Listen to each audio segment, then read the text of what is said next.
నమస్కారం అండి. తెలుగు కథల వేదికకు స్వాగతం. ఈరోజు లక్ష్మీ దిరిశాల్ గారు రచించిన సెల్ఫీ మేనియా అనే కథను విందామండి. ఈ కథ డిసెంబర్ 20, 2015 ఈనాడు ఆదివారంలో ప్రచురితమైనది. హే సాత్విక్, నేను పోస్ట్ చేసిన సెల్ఫీకి నువ్వెందుకు లైక్ కొట్టలేదు? నేనంటే నీకు అసలు ఇష్టం లేదు. బొంగుమూతి పెట్టి మరీ సారికి అడిగేసరికి సాత్విక్ ఏం చెప్పాలో తెలియక నీళ్లు నములుతున్నాడు. ఎందుకంటే అది సారిక ఒక పందితో తీసుకున్న సెల్ఫీ. మరి ఎలా ఉంది అంటే ఏం చెప్తాడు పాపం. పిచ్చి మరీ ముదిరిపోయిందని పైకి చెప్పలేక, చెప్తే మళ్ళీ తనతో సారిక మాట్లాడటం మానేస్తుందని భయమేసి రాని నవ్వు తెచ్చుకుంటూ, అది నేను ఆఫీస్ పనిలో బిజీగా ఉండి రెస్పాండ్ అవ్వలేదు సారికా డార్లింగ్. దానికేం సూపర్గా ఉంది. పందితో సెల్ఫీ దిగడం అంటే మామూలు విషయమా? అసలు ఆ థాట్కే నీకు అవార్డు ఇవ్వాలి అంటూ ఆ ఒక్క డైలాగ్తోనే సారికని ఫ్లాట్ చేసేశాడు. ఓ అవునా? అదే కదా మీ ఆవిడ టాలెంట్ అంటే ఏంటనుకున్నావు?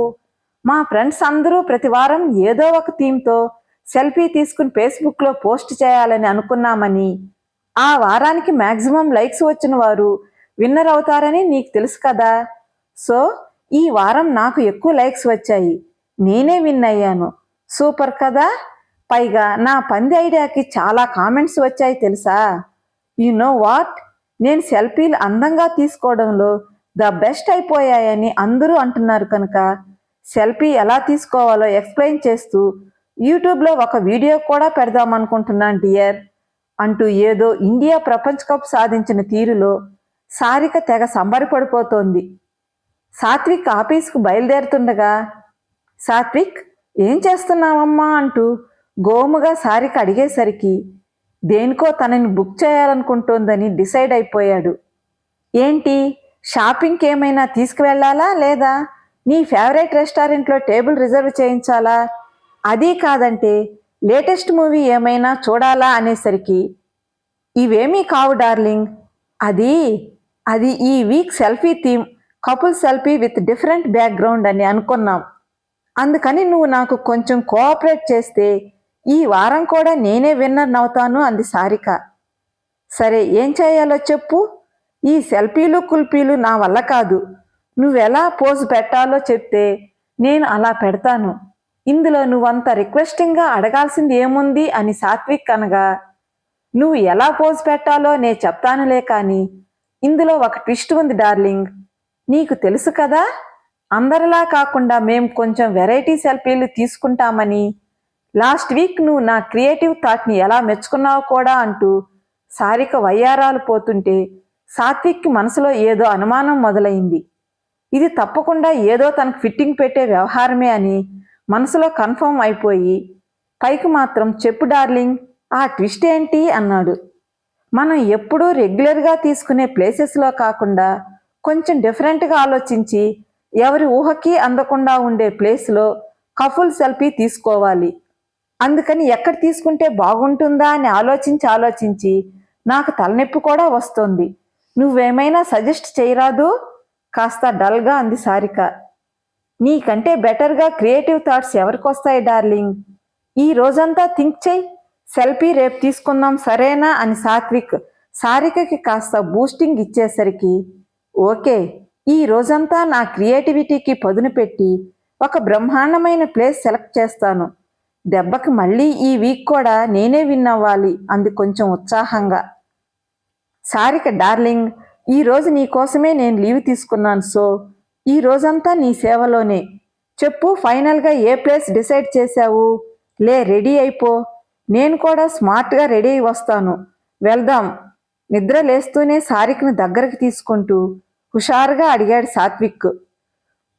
చెప్పును, అక్కడికి తీసుకెళ్ళాక నువ్వే చూస్తావులే, అంతవరకు సస్పెన్స్ ఉండని. బై ద వే, నీ మైండ్ బ్లాక్ అవుతుంది తెలుసా నా సూపర్ థాట్కి అని సాత్విక్కి ముద్దు పెట్టి పైకి లేస్తూ ఇంకా హుషారుగా జవాబిచ్చింది సారిక. ఓ రియల్లీ? అంత మైండ్ బ్లోయింగ్ ప్లేస్, పైగా నాకు తెలియకుండా ఏముందబ్బా? నవ్వుతూ సాత్విక్ అడిగేసరికి, జస్ట్ 1 అవర్లో ఎలాగూ చూస్తావుగా, అంతదాకా సస్పెన్స్ ఉండని. పైగా నువ్వు ఎంత థ్రిల్ ఫీల్ అయితే మన సెల్ఫీ అంత బాగా వస్తుంది డియర్. ఊరించి రెడీ అవడానికి వెళ్ళిపోయింది సారిక. కారాప్ సాత్విక్, ఇక్కడే మనం సెల్ఫీ తీసుకోవాల్సింది. కమాన్, త్వరగా కార్ పార్క్ చేసేసిరా, బ్యూటిఫుల్ కపుల్ సెల్ఫీ తీసుకుందాం. ఇంతకీ ఈ ప్లేస్ చూసి నీకు మైండ్ బ్లాక్ అయిందా లేదా? వండర్ఫుల్ ఐడియా కదా నాది. అసలు ఎవరూ కలలో కూడా ఊహించరు కదా. ఫుల్ స్టాప్ లేకుండా చెప్పుకుంటూ పోతూ ఉన్న సారికని ఏమనాలో కూడా తెలియక బిక్కమొహం వేసుకుని చూస్తూ ఉండిపోయాడు సాత్విక్. ఎందుకంటే అదొక పెద్ద డంపింగ్ యార్డు. ఆ వాసన, చెత్త, అక్కడ పరిసరాలన్నీ చూస్తుంటే సాత్విక్కి కడుపులో తిప్పుతోంది. సారిక థాట్స్ కొంచెం డిఫరెంట్గా ఉంటాయని తెలుసు, కానీ ఈసారి మరీ ఇంత డిఫరెంట్గా ఉంటుందని తాను ఊహించలేకపోయాడు. ఈ సెల్ఫీల గోలేంటో, అందులో మళ్ళీ తనని ఇన్వాల్వ్ చేయడం ఏమిటో అని మనసులో చికాకు పడుతూ ఉన్నాడు. హే సాత్విక్, ఏమైంది? నువ్వేం మాట్లాడటం లేదేంటి? నా క్రియేటివ్ ఐడియాకి ఎలా మెచ్చుకోవాలా అని వర్డ్స్ వెతుక్కుంటున్నావు కదూ. ఖచ్చితంగా మరెవరికి ఈ ఐడియా రాదు కదూ. చెప్పు డార్లింగ్ అని సారిక గట్టిగా సాత్విక్ని కదిపేసరికి మెల్లగా సాత్విక్ తేరుకుని వస్తున్న కోపాన్ని అణుచుకుని, నిజంగానే నీ ఐడియాకి హ్యాట్స్ ఆఫ్ సారిక. అసలు ఇలాంటి గ్రేట్ ఐడియాస్ నీకే ఎందుకు వస్తాయా అని ఆలోచిస్తున్నాను. త్వరగా సెల్ఫీ తీసుకుంటే ఇక్కడి నుంచి వెళ్ళిపోవచ్చు. నాకు ఈ బ్యాడ్ స్మెల్కి తల తిరుగుతోంది. ప్లీజ్ త్వరగా కానీ అని కాస్త చిరాకు ప్రదర్శించగానే, ఓకే, నాకు అలాగే ఉందనుకో. కానీ మనం విన్నవాళ్ళంటే ఒక్కోసారి ఇలా విభిన్నంగా ఆలోచించక తప్పదు కదా డార్లింగ్. కొంచెం ఓపిక పట్టు అంటూ ఒక అందమైన చెత్త సెల్ఫీ తీసింది సారిక. సాత్విక్, ఈసారి కూడా నేనే విన్ అవుతానని నీకు చెప్పాగా. ఆఫ్ కోర్స్ ఇందులో నీ భాగం కూడా ఉందనుకో. కపుల్ సెల్ఫీలో మనమే ఫస్ట్ వచ్చాం. మా ఫ్రెండ్స్ అందరూ నా థాట్కి మైండ్ బ్లోయింగ్ అన్నారు తెలుసా. I am so happy darling. Come on, let's celebrate this. నేను చిటికలో రెడీ అయిపోతా. నువ్వు కూడా ఫ్రెష్ అయితే డిన్నర్ బయట చేద్దాం, సరేనా అంటూ సారిక అప్పుడే ఆఫీస్ నుంచి వచ్చి సోఫాలో డల్గా కూర్చున్న సాత్విక్తో చాలా సంతోషంగా చెప్పింది. కానీ సాత్విక్ సెలబ్రేట్ చేసుకునే మూడ్లో అసలు లేడు. దేని గురించో డీప్గా ఆలోచిస్తూ ఉన్నాడు. సాత్విక్, నేను చెప్పింది వింటున్నావా? ఏం ఆలోచిస్తున్నావు అని గట్టిగా సారిక అడిగేసరికి సాత్విక్ ఈ లోకంలోకి వచ్చి, please Sarika, don't disturb me, leave me alone. నా మూడ్ ఏమీ బాగోలేదు. ఇప్పుడు నేనేది వినే పరిస్థితిలో లేదు. ఓ, ఏమైంది? అదేంటో నాకు చెప్పొచ్చుగా. ఏదైనా షేర్ చేసుకుంటేనే కదా బాధ తగ్గుతుంది. మార్నింగ్ ఆఫీస్కి బాగానే వెళ్ళావు కదా, ఇంతలో ఏమైంది? ప్లీజ్ చెప్పు డియర్, సారిక రిక్వెస్టింగ్గా అడిగింది. ఏం చెప్పమంటావు? మా ప్రాజెక్ట్ లీడర్ మోహన్ వాళ్ళ అమ్మాయి చైత్ర ఉంది కదా, అదే నీకు కూడా తెలుసు కదా, 8th క్లాస్ చదువుతోంది. చాలా ఇంటెలిజెంట్ అమ్మాయి, అలాగే మంచి యాక్టివ్ కూడా అని. పైగా last year office family get టుగెదర్లో ఆల్రౌండర్ ప్రైజ్ కూడా గెలుచుకుంది కదా. సాత్విక్ చెప్తుండగా మధ్యలోనే, అవును, తను నాకు బాగా గుర్తుంది. ఆ రోజు తనను చూసి మనకు కూడా అలాంటి పాప పుడితే బాగుంటుందని నీతో అన్నాను కదా. చాలా యాక్టివ్. సరే చెప్పు అంది సారిక. అదే, ఇప్పుడు ఆ అమ్మాయే కొద్ది రోజులుగా డల్గా ఉంటుందట. యాక్టివ్నెస్ అంతా పోయిందట. స్టడీస్లో వెనకబడిపోయిందట. వాళ్ళ డాడీ చాలా బాధపడుతూ చెప్పారు ఈరోజు. తన ఫ్రెండ్ ఎవరో ఈ మధ్య సెల్ఫీలు పిచ్చి అంటించిందట. చైత్ర కొంచెం రంగు తక్కువ ఉంటుంది కదా, అందుకే సెల్ఫీలు తీసి ఫేస్బుక్లో పెడుతుంటే తన ఫ్రెండ్స్లో తనకి ఎక్కువ లైక్స్ రావడం లేదని బాగా డిప్రెస్ అయిపోతోందట. తను వాళ్ళ దృష్టిలో అందమైన పాపే అని, అయినా అందం కంటే తన దగ్గర కావాల్సిన టాలెంట్ ఉందని, ఇలా ఎన్ని రకాలుగా వాళ్ళ డాడీ నచ్చ చెప్తున్నా ఆ అమ్మాయి వినిపించుకోవడం లేదట. ఎంత టాలెంట్ ఉన్నా తనకు సరైన అందం లేకపోవడం వల్ల తననెవరూ లైక్ చేయడం లేదని ఏడుస్తుందట. ఆయనకి ఏం చేయాలో పాలుపోక పాపం ఆఫీస్ వర్క్ మీద కూడా సరిగ్గా కాన్సన్ట్రేట్ చేయలేకపోతుంటే ఈరోజు నేను ఏమైందని అడిగితే ఇదంతా చెప్పుకొచ్చారు. సారిక ఏదో స్పందించే లోపుగానే సాత్విక్ మళ్ళీ అందుకుని, అయినా ఈ సెల్ఫీ కనిపెట్టిన వాళ్ళని తన్నాలి ముందు. సెల్ఫీతో జనాలు మరీ సెల్ఫిష్గా తయారైపోతున్నారు. ఇప్పటికే ఉమ్మడి కుటుంబాలు కరువైపోయి న్యూక్లియర్ ఫ్యామిలీస్ వచ్చేశాయి.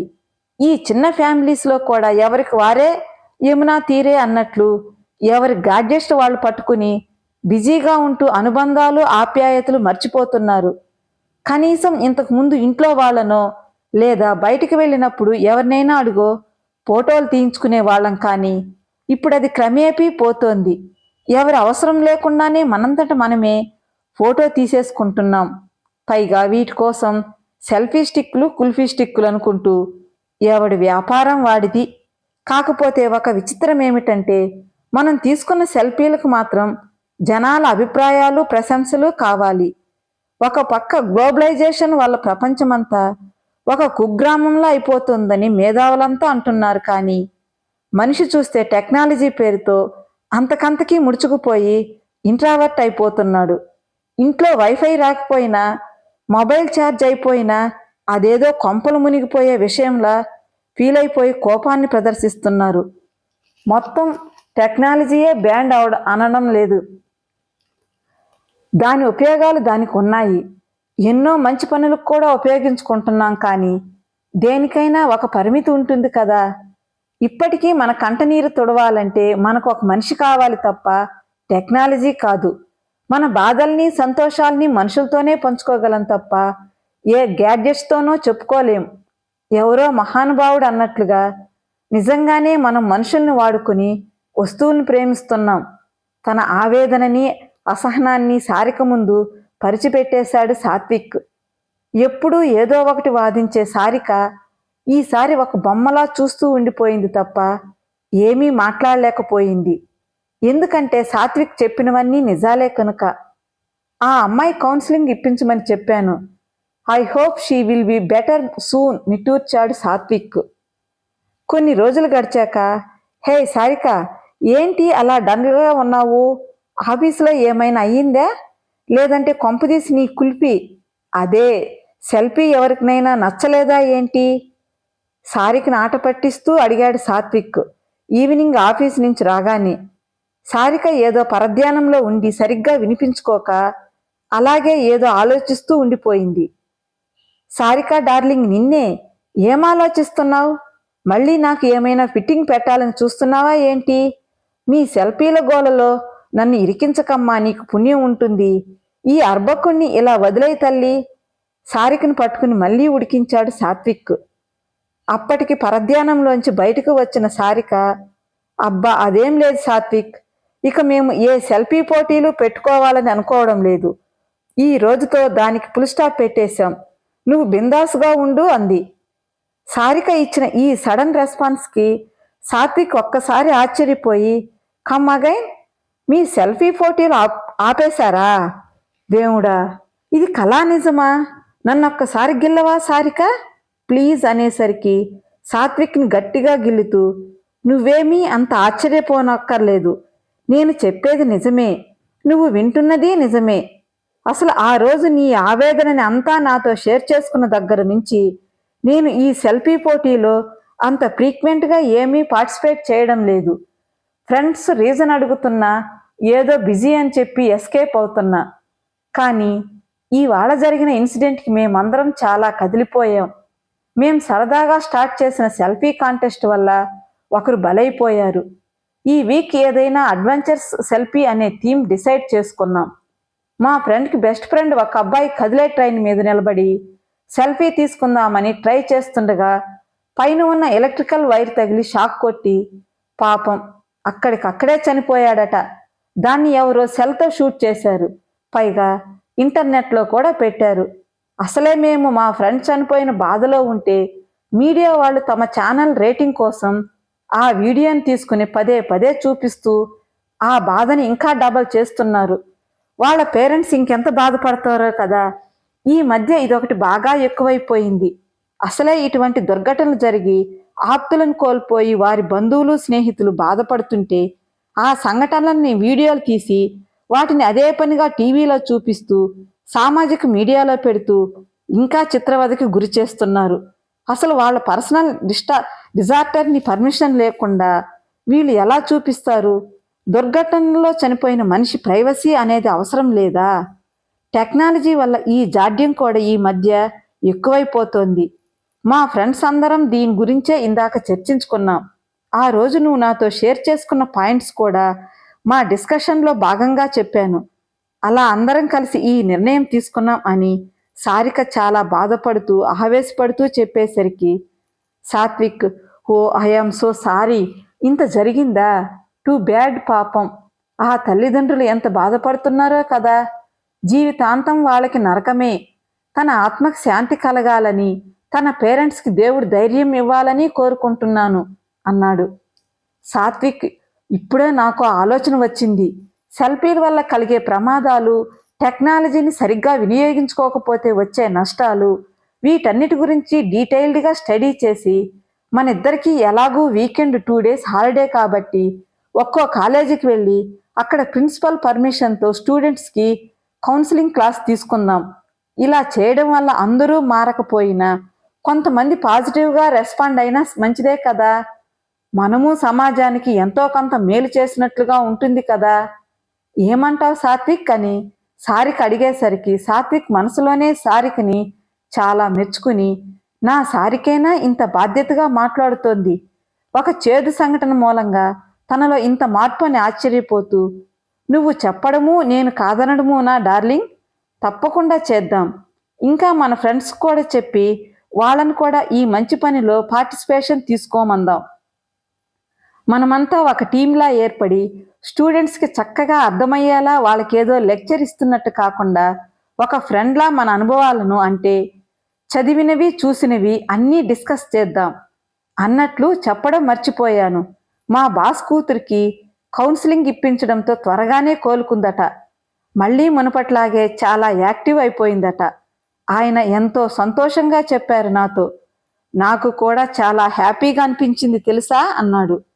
Very good. ఆ రోజు నువ్వు ఆ అమ్మాయి గురించి చెప్పినప్పుడు చాలా బాధగా అనిపించింది. But God is great, she is back. నాకు కూడా చాలా హ్యాపీగా ఉంది సాత్విక్ అంది సారిక. అయితే ఈ హ్యాపీనెస్ ప్లస్ మనం ఒక మంచి డెసిషన్ తీసుకుని సందర్భంగా ఒక సెల్ఫీ తీసుకుందామా మరి అని కన్ను కొడుతూ సాత్విక్ అడగ్గా, బాబోయ్ ఆ మాట నువ్వు అనొద్దు, సెల్ఫీ కాదు కదా, ఇక నుంచి నాకు ఇష్టమైన కుల్ఫీ గురించి విన్నా నాకు భయమేసేలా ఉంది నవ్వుతూ అంది సాత్విక్ని హత్తుకుంటూ. కథ సమాప్తమండి. కథ నచ్చినట్లయితే ఒక చిన్న లైక్తో నన్ను ప్రోత్సహించండి. మరిన్ని చక్కటి కథల కోసం నా ఛానల్ని సబ్స్క్రైబ్ చేసుకోండి. ఉంటానండి.